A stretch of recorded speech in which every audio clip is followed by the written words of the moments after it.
I'm pleased to be joined by FAMU head coach Willie Simmons. Coach, how you doing? I'm doing well, RJ. Good to see you. You too, sir. I want to start with this. Grew up around Panama City, Florida. My daddy, he's from Campbellton, Florida, so I know about Quincy. And I know a little bit about shotgun, Simmons, because you played high school ball when I was just a kid.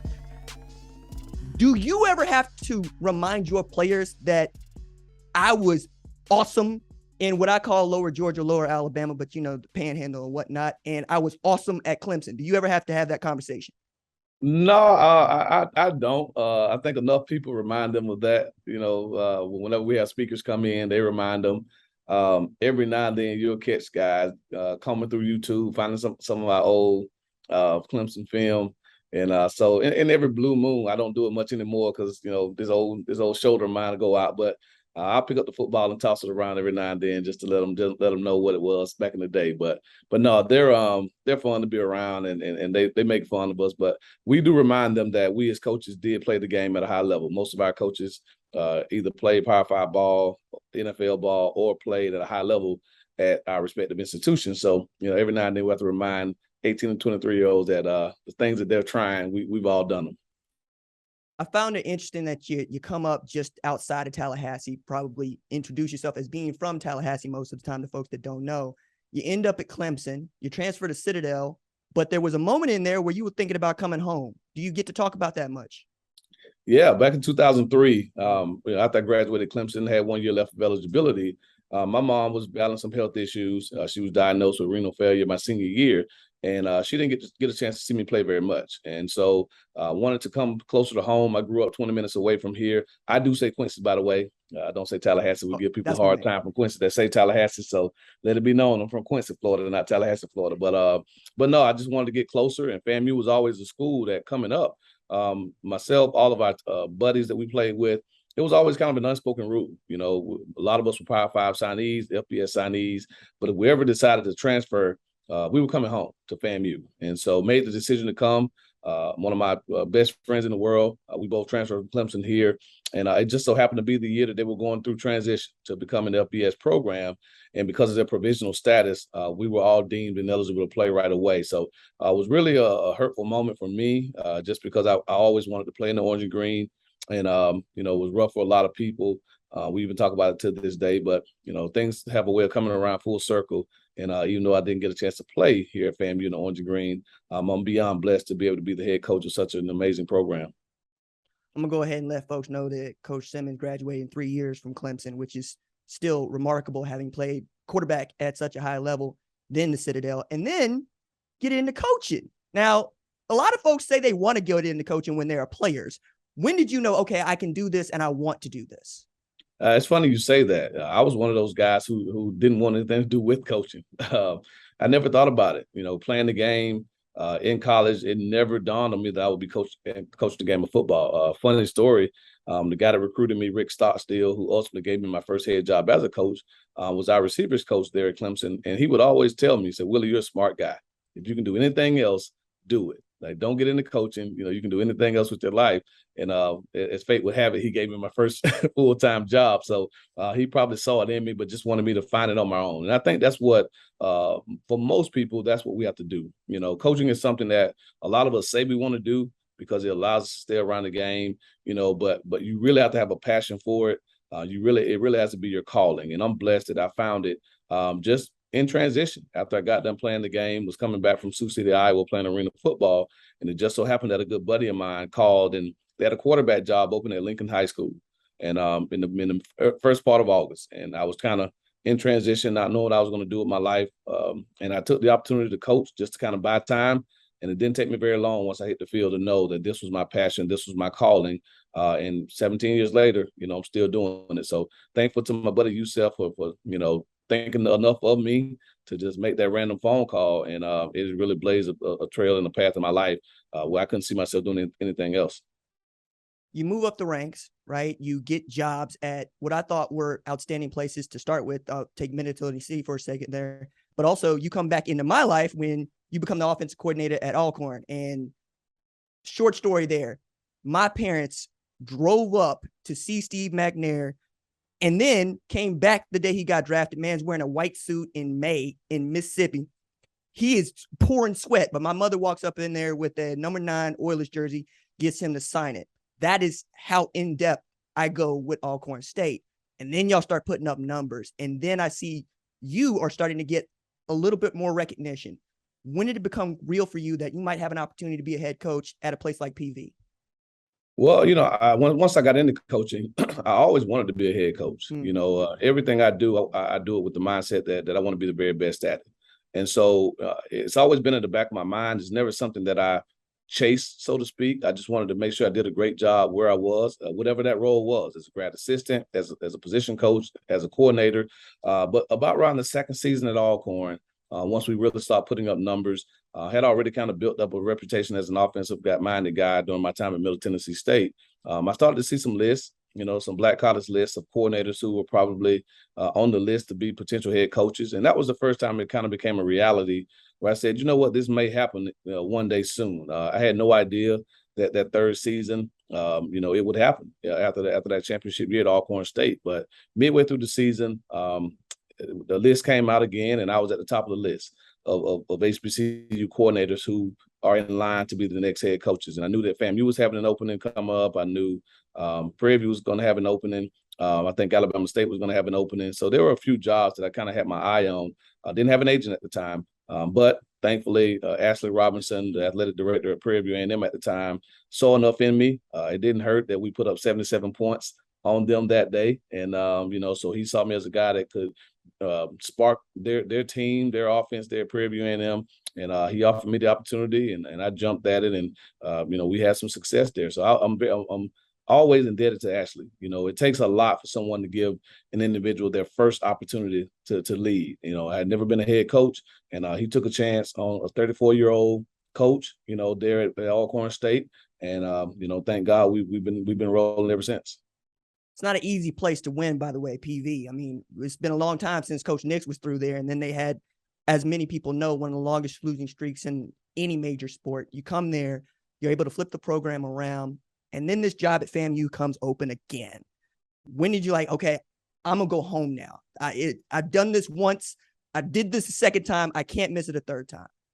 Well, it's funny you ask, and my wife doesn't like me telling people this, but she's kind of, I don't want to call it a prophet, but she has these dreams, and she'll just say, hey, I dreamt these colors, and it's crazy because when I was at Alcorn State, when we got married, she said, babe, I just dreamt gold, purple and gold. And so we're online, we're Googling all the schools that have purple and gold, University of Washington and all these other places. And of course, Prairie View A&M's purple and gold. And so I get that job. And then the third year, she tells me middle of the season, she said, you're not going to believe this. I just had a dream about orange.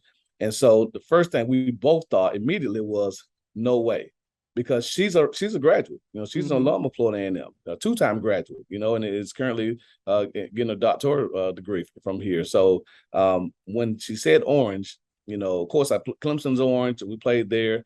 You have some other schools with orange in it, but we was like, there's no way that this FAMU thing is going to happen, because it's always been a dream job. I think every coach has that quote unquote dream job that if they could just hand pick a job they would take, it would be one of them. And this has always been one of those jobs for me, because I grew up here, because my entire family went to school here, and my godbrother played here for Coach Riley. And so when the call came, it was a no-brainer. I didn't care about the facilities not being great. I didn't care about the losing streak they had been on. I didn't care that we had a Taj Mahal there at Prairie View A&M that I was leaving. Houston's my favorite city in the world, having to leave Houston. None of that mattered. When Mother FAMU came calling, I came running, and just fortunate to be here, extremely blessed. And thankful to Dr. John Eason, the interim AD at the time, to see the vision and to feel confident bring me back home. And since then, we've had a little bit of success. I'm having a lot of fun talking about HBCU football here the last couple of years.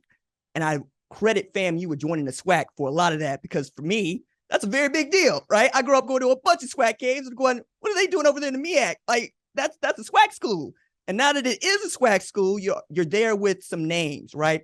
At the top of the list for me is Deion Sanders, Coach Prime, as many people know. You got Hugh Jackson at Grambling, but it is the first time in a very long time for which I get to talk about some folks like yourself being outstanding in a way that W.C. Gordon was outstanding, in a way that Coach Hubbard was outstanding. We'll talk about him in a bit. Coach Nix, I'll go all the way back. Do you feel that you are at the forefront of a resurgence and people figuring out it wasn't just that HBCU football was great. It's that we were the best there was, and there was nothing else to say about it for about 30 years in there. Feel like we're getting back to that sort of territory. Well, I think all of us as head coaches feel that responsibility. You know, most of us have an HBCU background in some capacity, even if we played at a PWI. And so the history, the traditions that these HBCUs share, we're all a part of that. And so to know what, you know, Jake Gaither meant to the college football landscape back during his day, Eddie Robinson, W.C. Gordon, A.W. Mumford, Marino Casem, you know, all those guys that are just big, larger than life figures. You know, we all have a responsibility now as leaders of these same programs to work to have that same impact. You know, and they did it under some under more stress and duress than many of us have. You know, they grew up in the racial times, the most tense racial times of our era, and you know, think about Jake Gaither not being able to stay in certain hotels. You know, having to eat at places outside because restaurants wouldn't feed his team, and still having to go and win ball games.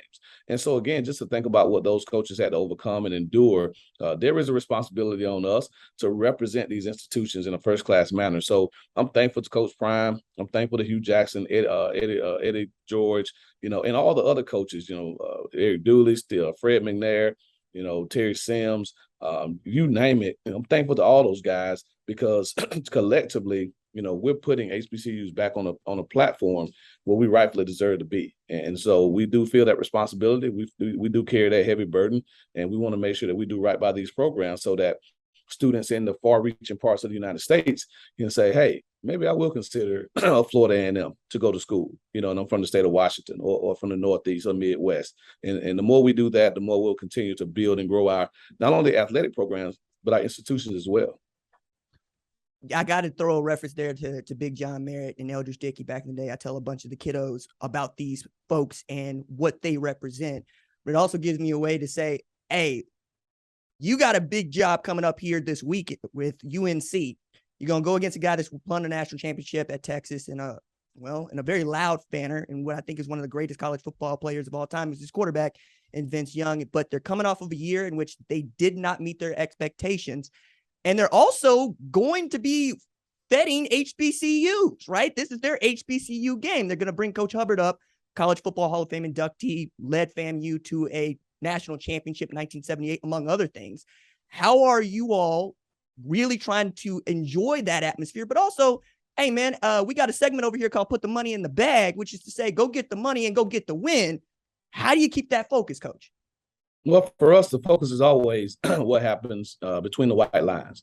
Again, I tip my hat to the University of North Carolina and their vision for celebrating HBCUs, for honoring legendary coaches such as Rudy Hubbard, Rod Broadway, and Coach Hayes, you know, their A&T. But again, a lot of that is for the 60,000+ that will be in attendance. You know, the 76 guys that will travel and however many guys that they dress. My job is to go out there and play great football. And that's what our focus is and always will be. We're thankful for the opportunity to represent HBCUs in this game against the Tar Heels. But we're not going in there again just to collect a check. We're going in there to play a great brand of football, to show everyone what we are made of here at Florida A&M. We have phenomenal coaches. We have phenomenal players, phenomenal coaches, just coaching support staff, and a phenomenal university, right, and a loyal fan base. And so we want to put all those things on display. And we just happen to be the only LeBron James school in America. So that's always a little nugget that we throw out there as well. But we're excited about the opportunity, and I'm excited about the chance to go up against a legendary coach such as Mack Brown, because I have a ton of respect for him, and I look forward to the pregame conversation that we have at the 50-yard line. Coach, for me, I look at this and I say you got 2 road games to start the season. I put it this way because you go into UNC, but you also got to go down south to Miami, take on Jackson State in the Orange Blossom Classic. Now, I'm going to give you some credit in this and going, hey, most coaches would tell me you make a big leap from week 1 to week 2. It might be the biggest leap you make all year. And the Orange Blossom Classic is back to being the Orange Blossom Classic. What I mean by that is I expect one of y'all to win a national championship. Like that's what it is. We talk about Black college football national championships. Y'all are playing that game week 2. How do you, as a head coach, know that's coming, keep your guys focused, but also understand the challenge? I mean, Isaiah Lane is going to need a little bit more help, right? Because Shiloh Sanders is over there, right? Shador Sanders is over there. Coach Prime is coming correct. He always does. I'm excited for this, but for you, Do you feel any nervousness because you know how big this game is for your season? Well, no, we try not to one look ahead. We have a saying here that we're going to be where our feet are. And for us, it's not even necessarily about North Carolina. That's the opponent this week. But for us, it's about what do we do today to prepare ourselves to be our very best when it's time to perform. And so that's our preparation, our weight training, our treatment, our meetings, and then ultimately how we practice and prepare. And so if we can focus on that for the next 5 days, I think we give ourselves a great chance to go into Chapel Hill and do something great. And then we have that same mindset the following week, a great week of preparation, focusing on the little things, the details, all of the minute things that make the difference in playing great football. Then when it's time to show up on Sunday, September 4th, down at Hard Rock Stadium against Jackson State, we'll be ready to play. And so, again, if you focus on what's important, on what we can control, I think it makes it a lot easier to go out relaxed and confident on game day, as opposed to for a whole 2 weeks, your mind is on Orange Blossom Classic, Deion Sanders, Jackson State, Conference Championship, National Championship. You tend to lose focus when your vision gets that wide. We want to keep a laser focus on what we can control. And for us, that's how we prepare today and how close we are, how much we pay attention to detail. And if we do that, I think we'll be just fine. Do you know who's going to be your starting quarterback against UNC? Right now, we have an idea. We're one of the guys that's kind of battling some injuries right now. So we'll see. We'll assess him today. So I don't want to be premature and make a decision today and he comes out 100% and then we flip it tomorrow. And so we'll assess him today, see how he practices. And then tomorrow we'll make a decision about who's going to take the first snap against Chapel Hill. But I do think it's important for people to understand and realize that whoever takes the first snap is not guaranteed to take the second, right? I firmly expect both those guys to play this coming Saturday. And that, talking about Rashawn McKay and Jeremy Musa. They both have had phenomenal training camps. They've both done a great job leading this team, being students of the game, working on their craft. And I think we can win with both guys. And so I look forward to seeing them both play against North Carolina. And hopefully at some point in that game or afterwards, we'll be able to say, okay, this is the guy that we're going to roll with. But I've been in 2 quarterback systems before. It's worked for some people. And if we have to do that to win the game, then that's what we'll do.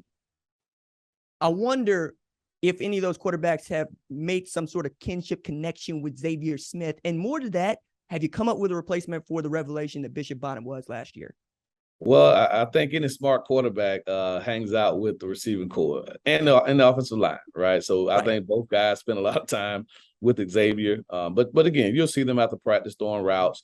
You'll see them in the meeting rooms together watching film. And again, talking about Rashawn and Jeremy. They both do a great job of being students of the game, of being hard workers, and just understanding what it takes to be natural-born leaders at the quarterback position. And so I'm excited about the rapport that those guys will have with each other. Looking forward to seeing them connect on a lot of explosive plays this year in the passing game. But as far as the running game goes, losing Bishop is a big loss. We lose that home run threat. He averaged almost 7 yards to carry last season. So to replace him, we have some bigger backs. Terrell Jennings, a 230-pound back. Jalen McLeod is 245. I think he's listed at 230, but he's actually 245. And then in A.J. Davis, a transfer from Pittsburgh, is 220. And so we have 3 big physical downhill backs, but all with great balance, with really good feet. And can catch the ball out of the backfield and be dynamic. And so we may not have that lightning in a bottle, so to speak, that we had last year, but I do think we'll have a physical ground game that will really, really complement our vertical passing game and horizontal passing game and make defenses play us honest. What do you think is going to be the most important part of your defense going into 2022? Because it feels like you're able to keep a lid on it and you're able to stop people on third down. That's what everybody wants to do, but you're going to face an offense with Phil Longo as offense coordinator at UNC that's going to go fast. They're going to try to tire you out. How do you prepare for that sort of tempo? Yeah, I think the key is, one, great communication, right? You have to be able to see the signal. You have to know what personnel groupings are on the field. The onus is on the defensive coaching staff to know when they want a tempo and have a plan for our substitutions, right? Obviously you don't want Isaiah Land playing 15 snaps in a row. And so if he's going to substitute along with the other defensive linemen, what's our plan? Are we not substituting when they're trying to go fast? Because that's what you can find yourself at a disadvantage. And so, again, it's about great communication from the press box. All 12 eyes are on deck as far as the coaches and grad assistants to see personnel, to get a beat on when they're trying to go fast and really just communicate on the defensive side of the ball. When our defense is really based on being fundamentally sound. We're not that team that just blitzes every play and just runs through gaps and tries to create havoc. No, we want to play assignment football and let our speed and athleticism take over. And that's why we've been successful, over the last couple of years. And so for us, if we can do that, but that means getting lined up. In order to stay in your gap on the defensive line, that means you got to get in your gap to start with and know where you're supposed to go. At linebacker, get the front set. In the secondary, identify the eligible receivers. Know where Josh Downs is at all times, because Coach Longo does a great job of moving him around and getting him the ball in space. And if we do that, I think we give ourselves a great chance. They're breaking in a new quarterback. The offensive line has some new starters. And so, again, we feel like it's a great opportunity to put pressure on those guys, because they'll be playing their first college meaningful snaps as well. So if we do what we're supposed to do, what we're capable of doing on that side of the ball, I definitely think we can kind of neutralize an up-tempo, high-powered offense. Isaiah Lamb, 25.5 tackles for loss, 19 sacks. I'm sure that he's going to get a lot of attention, but I'm really fascinated with what you're going to do with B.J. Bowler. And I'm flat out ask you, do you expect him to travel with Josh Downs? Well, we'll have a plan, right? Good thing for us, we have a lot of speed in the secondary. B.J. Bowler can fly, but his brother Kendall is just as fast. Javon Morgan's a guy that can really, really run. Eric Smith in the defensive backfield can really run. Courtney Cox, believe it or not, we had 8 guys this summer time under 4.4 in the 40-yard dash. Wow. And I think 5 of those guys are in the defensive secondary. And so here in the state of Florida, that's what we're going to do. We're going to recruit speed. We may not be the longest team in the country. We may not be the biggest, but we're going to be able to run with most people. And so for us, it's about being able to run with them, but also being able to take on blocks on the perimeter. I think that's what they do a great job as well, because you look at the 100-plus catches you had last year, they weren't all 100 down the field throws. They were bubble screens. They were quick tosses. They were ways to get them on the perimeter immediately. And that's what they want to do. They want to take advantage of their size out wide, get those big, long receivers matched up and locked onto our defensive backs, and allow Josh Downs to outrun the leverage. And so for us, it's about leveraging the ball, forcing everything back inside to our linebackers who can run as well, and just getting them down on the turf and doing what I tell the defense to do every week, and that's make them snap it again, which means don't give up big plays.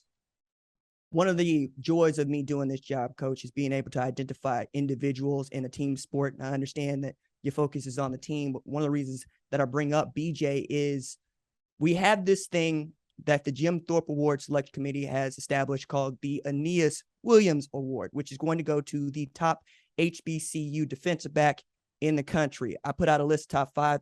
BJ is on it. But more than that, what does it mean to you to know that you have the Buck Buchanan Award winner, which is something else entirely, right? The best defensive player in FCS is also named after a great defensive lineman at Grambling, but that we're introducing this new award for one of the greatest to ever do it, a guy that walked on at Southern and came out as a Pro Football Hall of Famer. No, that's amazing. And, again, I definitely appreciate just again, the love for HBCUs. And when you talk about the legacies that we have, you look at all the major awards in FCS football, many of them are named after Black college football players. Jerry Rice Award, Walter Payton Award, Buck Buchanan Award, now the Aeneas Williams Award, Coach of the Year, the Eddie Robinson Award. So the impact that we've had on the games, respective to HBCUs, is second to none. And so to have another award named after a great HBCU football player and Pro Football Hall of Famer, and then to have an individual who has a chance to win that award, we feel confident that Marquise Bell would have won it last year had the award been in existence last year. But again, BJ's a phenomenal young man, a guy that, off the field is just as impressive, if not more. Just what he's done, what he does in the community. He's a member of Kappa Alpha Psi fraternity. And, again, just everything that you would want a young man to do, to be in a program, he is that and more. And so, again, just excited about him and his future. And I'm glad to have BJ Bowler on our side. Look at you over there giving the Noops some love over here. Don't make me throw up the hooks over here. We don't need to get into it. I just know that I heard you when you said it, and other people listening here heard you when you said it. Now, Coach, I really think that that's one of the things that I love about FCS football in general, but the mark that HBCU programs have been able to make historically. I know that you and Coach Prime are very close. You talk a lot. It could be a rivalry that is not friendly, but it's not. Y'all do things together. You help promote the sport together. You help promote each other's programs. What has it done for you to know that Deion Sanders, Coach Prime, Eddie George, and whatnot have joined you in this journey to make not just HBCU football better, but get it to a place to where we are competing with the best in college football? Some of that just means we have the same sort of linemen that they have, but getting there with facilities, getting there with recruiting. Yeah, I think it's critical that we are united front. I think that's one thing that Coach Prime is really, really big on. And people don't necessarily see that all the time because they think he's a divisive guy. He really isn't, right? And the relationship that we have, I get to see him on a level that, many people don't. They see the sound bites, they see the videos.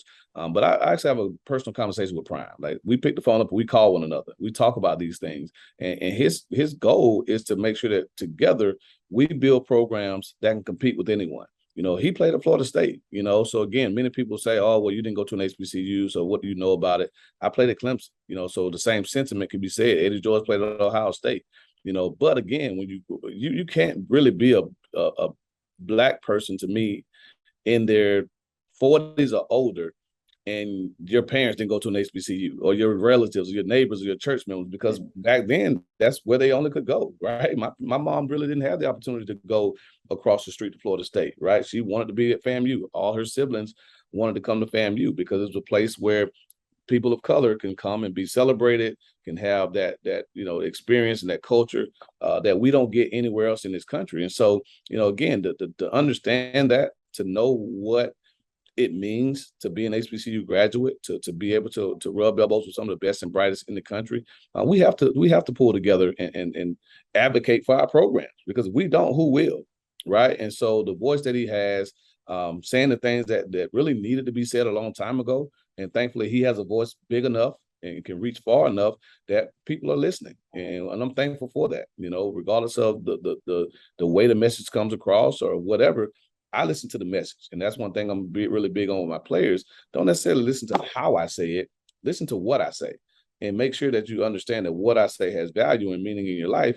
And if you take your personal feelings out of it, you're really being powered by it. And I think that's what Coach Prime has done for Black college football. That's what he's done for football in general over the last couple of years. And we are rivals on the field, but that's 3 hours out of the year. The other 364 days, we're buddies, we're advocates, and we're pulling for one another to be great. And we both know a great Florida A&M, a great Jackson State does ways for HBCUs and in the college football landscape.